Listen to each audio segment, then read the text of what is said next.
Welcome student. SVM online class में आपका स्वागत है। और इस वीडियो में बात करेंगे क्लास 11th की और ज्योग्राफी की बात करेंगे इस वीडियो में।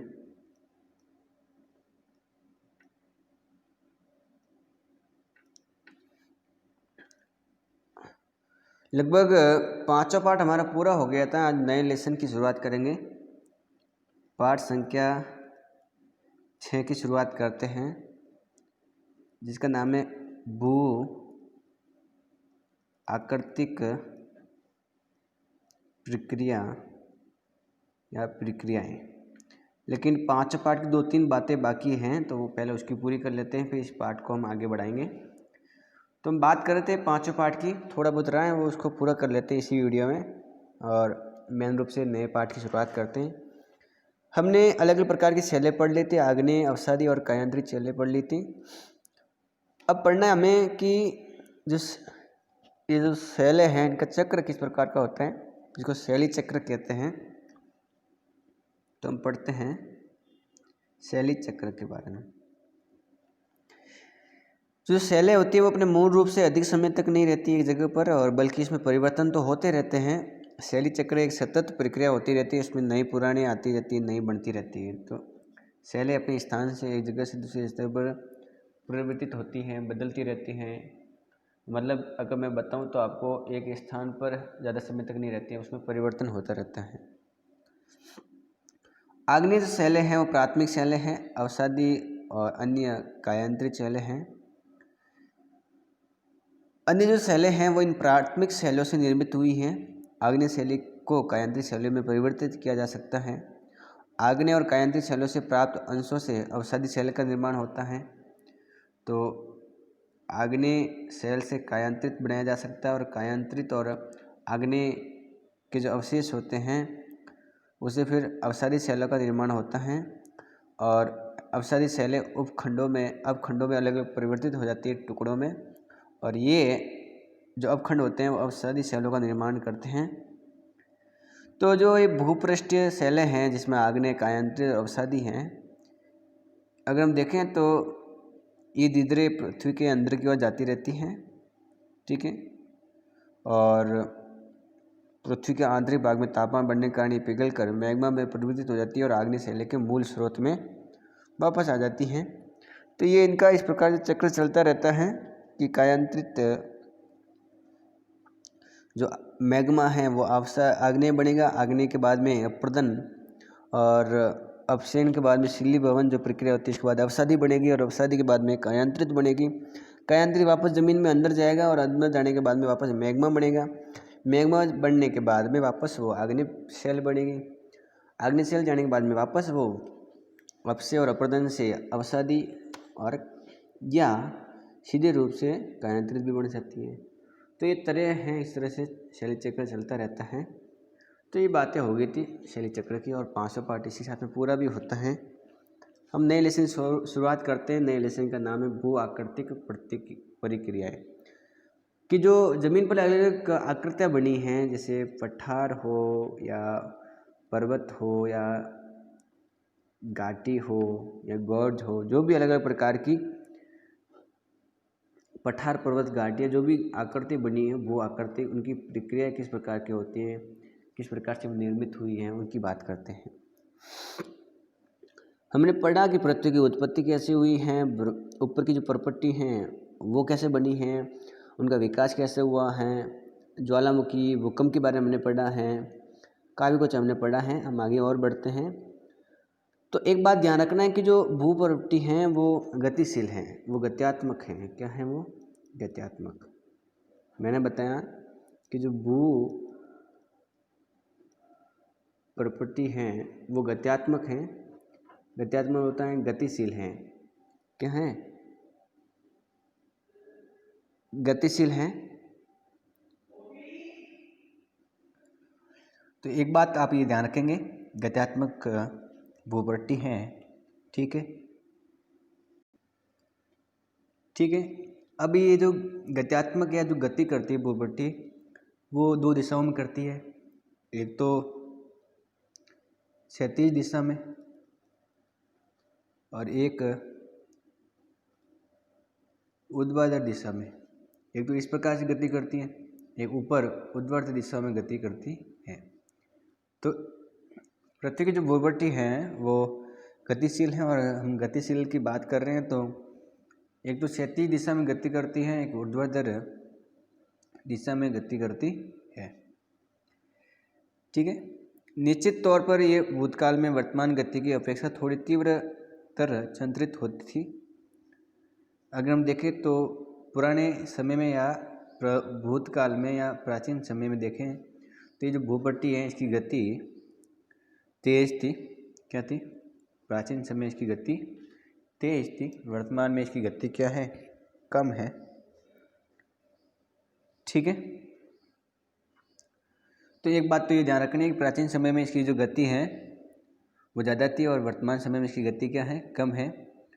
अगर हम देखें कि भूपट्टी का निर्माण करने वाली जो पृथ्वी के भीतर अलग अलग प्रकार की आंतरिक शक्तियाँ हैं या जो आंतरिक बल हैं वो क्या करती हैं? इस पृथ्वी की भूपट्टी का निर्माण करती हैं।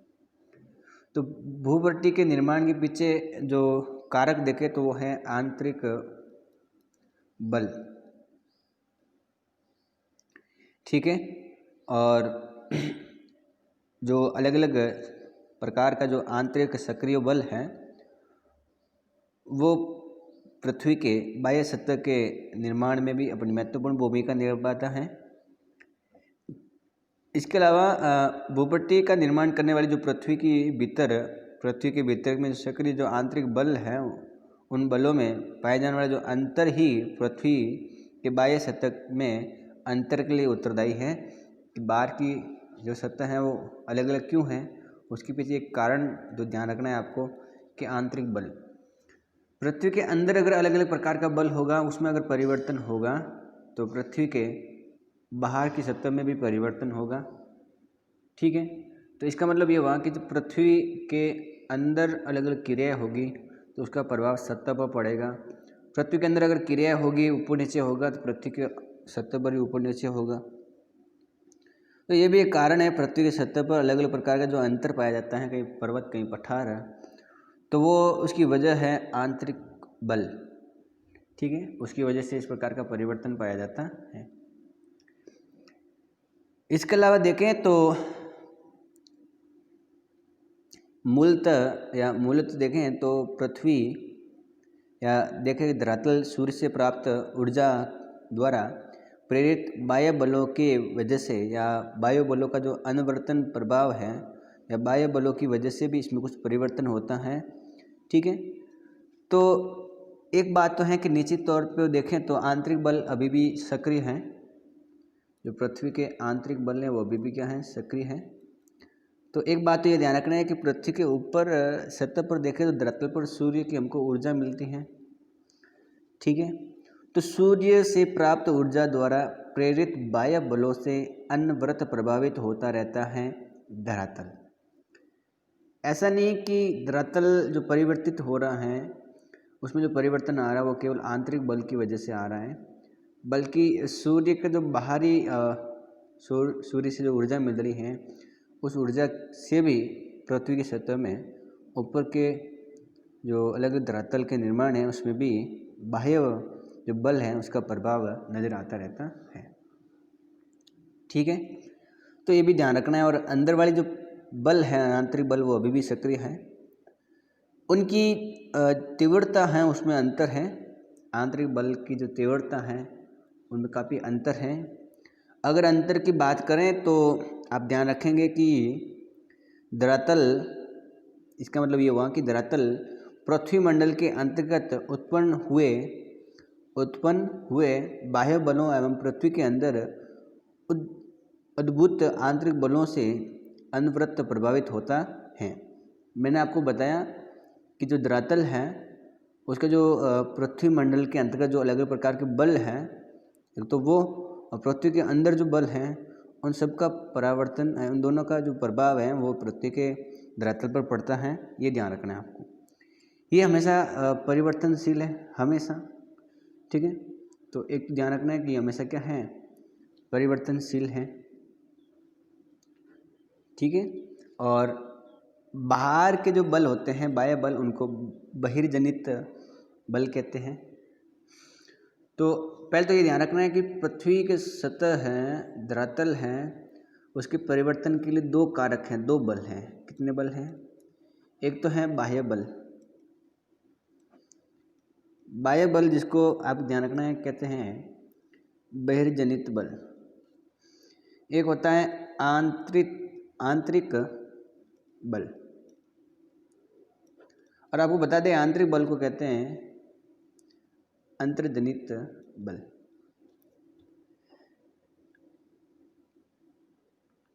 ठीक है। तो एक तो हो गया एक्सोजेनिक बल फोर्स, एक हो गया एंडोजेनिक फोर्स। तो बाह्य बल और बहिर्जनित बल या आंतरिक बल या अंतर्जनित जो बल है वो पृथ्वी के सतह और धरातल में परिवर्तन का कारण है। अगर बात करें विशेषकर बहिर्जनित बलों की, तो इनकी क्रियाओं की वजह से या बहिर्जनित बलों की क्रियाओं के परिणाम की वजह से अलग अलग जो उभरी हुई आकृतियाँ हैं, अलग अलग प्रकार की उभरी हुई जो आकृतियाँ हैं, उन आकृतियों का क्या होता है? विघर्षण होता है। क्या होता है? बाहर के बलों से उभरी हुई जो आकृतियाँ हैं उनका विघर्षण होता है, मतलब वीयरिंग डाउन। ठीक है। विघर्षण, मैंने एक शब्द बताया आपके सामने, विघर्षण। विघर्षण का मतलब क्या होता है? बाहर से बल पड़ेगा, बाहर का दाब पड़ेगा, ताप पड़ेगा, बाहर से हवा का प्रभाव पड़ेगा, तो उसमें परिवर्तन होगा। उसमें आपस में जैसे हवा पत्थर से टकराएगी तो आपस में घर्षण उत्पन्न होगा। ठीक है। तो ये भी एक कारण है। बाहरी जो भू आकृतियाँ बनी हैं, उभरी हुई आकृतियाँ, उसमें बहिर्जनित बल की वजह से वो विघर्षण हो जाती हैं। एक तो वो होता है। इसके अलावा बेसिन या निम्न क्षेत्र और जो गत हैं उनका भराव हो जाता है। वो गतों का जो भराव है वो भी इन बलों की वजह से होता है। तो ध्यान रखना है कि जो बेसिन हैं उनका निर्माण हो, या जो निम्न क्षेत्र हैं, या जो गर्तों, इन जो गर्त बने हुए उनका जो भराव है वो किसकी वजह से हो रहा है? बाहर के बलों की वजह से, जिसको कह सकते हैं अधिवृद्धि या तलोचन कह सकते हैं। इस गर्तों के भराव को हम अधिवृद्धि भी कहते हैं। इसके अलावा इसको कहते हैं तलोचन। इस बात को आप ऐसे समझो कि जैसे ये पर्वत हैं, पर्वत का निर्माण हुआ है मान लो, या पहाड़ी का निर्माण हुआ है आंतरिक बल से, पृथ्वी के आंतरिक बल से इस पर्वत का निर्माण हुआ है। अब पर्वत का निर्माण हुआ, यहाँ पर खड्डा था इस प्रकार का, ठीक है, एक गर्त मान लो, या इस प्रकार का एक बेसिन मान लो, निम्न क्षेत्र या नीचे वाला क्षेत्र मान लो।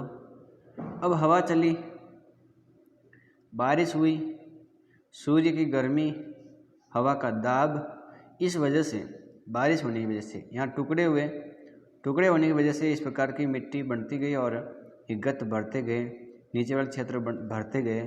वो क्यों भरे हैं? वो मैदान क्यों बने हैं? वो बाहर की बलों की वजह से। ठीक है। इसका मतलब क्या हुआ कि धरातल पर अपरदन के माध्यम से जो उच्चावच के मध्य या उच्चावच के मध्य अंतर के कम होने को हम तल संतुलन कहते हैं। कि धरातल पर जो उच्चावच है उसका जो बीच में अंतर पाया जाता है, अगर वो अंतर कम हो रहा है तो हम इसको कहते हैं तल संतुलन। क्या कहते हैं उसको? तल संतुलन, मतलब ग्रेडेशन। बात को समझो, ये धरातल है, देखा होगा धरातल पर कहीं उबड़ हैं, कहीं ऐसे हैं, तो कहीं पर ऐसे हैं, और कहीं पर खड्डा है, कहीं पर नीचे नीचे धंसा हुआ, तो कहीं ऊपर है। मतलब धरातल ऐसे हैं, ऐसी है धरातल। ऐसा तो है नहीं कि बिल्कुल धरातल एकदम समतल है। तो ये धरातल ऊपर नीचे है, इसको कहते हैं उच्चावच। उच्चावच धरातल का ऊपर नीचे निर्माण तो अलग अलग बल की वजह से होता है, लेकिन क्या होता है, इनका संतुलन होता है कि जब इनके बीच में और ऊर्ध्वाधर के बीच में अंतर कम होगा। अंतर का मतलब क्या हुआ कि ये ज़्यादा ऊंचे नहीं होंगे, ये ज़्यादा गहरा नहीं होगा। एक तरह से देखें कि ये ज़्यादा ऊंचा नहीं होगा, ज़्यादा गहरा नहीं होगा, तो अगर ये की चीज़ यहाँ आ जाए, ये की चीज़ यहाँ आ जाए और ये चीज़ यहाँ आ जाए, तो अगर भर दें तो एक लेवल सा बन जाएगा। इसका मतलब ये हुआ कि इनका जो ऊंचावच है, उबड़ खाबड़ है, ऊपर नीचे है धरातल, वो अगर कम होगा तो मैं कह सकता हूँ तल संतुलन है। तल क्या हो गया? संतुलन हो गया। क्या हो गया? तल संतुलन हो गया। तो तल संतुलन किस वजह से हो सकता है? वो बाहर के जो प्रभाव हैं, बहिर्जनित जो प्रभाव है, उसकी वजह से मैं कह सकता हूँ तल संतुलन हो सकता है। कैसे हो सकता है, इस बात को आप ऐसे समझेंगे। जैसे मैंने कहा अभी यहाँ पर्वत है, अभी समझाया था, और यहाँ पर एक खड्डा है, इस प्रकार की ज़मीन है। ये थोड़ा गहरा भाग है नीचे, समतल तो ऐसे होना चाहिए, ठीक है। तो ये भाग ज़मीन के ऊपर है, ये भाग ज़मीन के नीचे है। अब इसका जो निर्माण हुआ है वो आंतरिक बल से हो गया, पर्वत का निर्माण। अब बताया था बाहरी बल की वजह से बरसात हुई, मिट्टी का कटाव हुआ, अपर्दन हुआ। क्या हुआ? अपर्दन हुआ। अपर्दन का मतलब ये होता है कि मिट्टी का कटाव या किसी भी चीज़ का कटाव होता है, उसको अपर्दन कहते हैं। वो एक जगह से दूसरी जगह पर चली जाती है कटाव की वजह से। जैसे जोर से बारिश हुई तो ये चीज़ कट करके रेत है वो दूसरी जगह पर चलेगी, तो कह सकते हैं कि मिट्टी का अपर्दन हुआ है। तो ये मिट्टी बढ़ने लग गई, मिट्टी पर्वत से, पहाड़ी से कट करके पानी साथ में इस खड्डे में आ गई धीरे धीरे, और धीरे धीरे देखते गए काफ़ी समय बाद में खड्डा फुल हो गया और ये इसकी मात्रा हो गई कम। तो आने वाले समय में क्या हुआ कि अब धरातल के ऊपर देखेंगे तो पर्वत इतना ही सा है और खड्डा इतना सा है। जो पहले इतना अंतर पाया जाता था, एक तरह से देखें तो इतना अंतर था कि यहाँ पर पर्वत इतना बड़ा है और यहाँ पर लगभग इतना खड्डा था, इतना। अब क्या हुआ कि पर्वत इतना सा है और खड्डा बिल्कुल थोड़ा सा है। तो इन दोनों के बीच में अंतर कम हो गया। पहले यहाँ दोनों का अंतर ज़्यादा था, अब इन दोनों के बीच में अंतर कम हुआ। और इनके जो तल हैं, इसको तल कहते हैं ना, जो धरातल है, जो तल है, उसमें अंतर कम हुआ, मतलब मैं कह रहा हूँ तल संतुलन हुआ है। क्या हुआ है? तल संतुलन हुआ है, ठीक है। उसकी जो वजह हो सकती है वो निम्न क्षेत्र या जो गत्ते हैं उनका भराव हो सकता है। तो जो बेसिन हैं या जो निम्न क्षेत्र हैं, जो गर्त हैं, गर्त यानी खड्डे इस प्रकार के पहाड़ों के बीच में, ज़मीन के बीच में अलग अलग प्रकार के, अगर वो भर जाएंगे तो क्या होगा? तो होगा ऊर्ध्वाधर में अंतर कम और तल संतुलन होगा। और जो उभरी हुई आकृतियाँ हैं वो विघर्षण की वजह से, उनकी घर्षण की वजह से, आपस में टकराने की वजह से, बाहर के बलों की वजह से इस प्रकार की चीज़ों का निर्माण होता है और तल संतुलन होता है। ये बात आपको ध्यान में रखनी है। लेकिन जो अंतर्जनित शक्तियाँ हैं, जो बल है, वो निरंतर क्या करती हैं? धरातल के ऊपरी भाग के, धरातल के जो भाग हैं उसको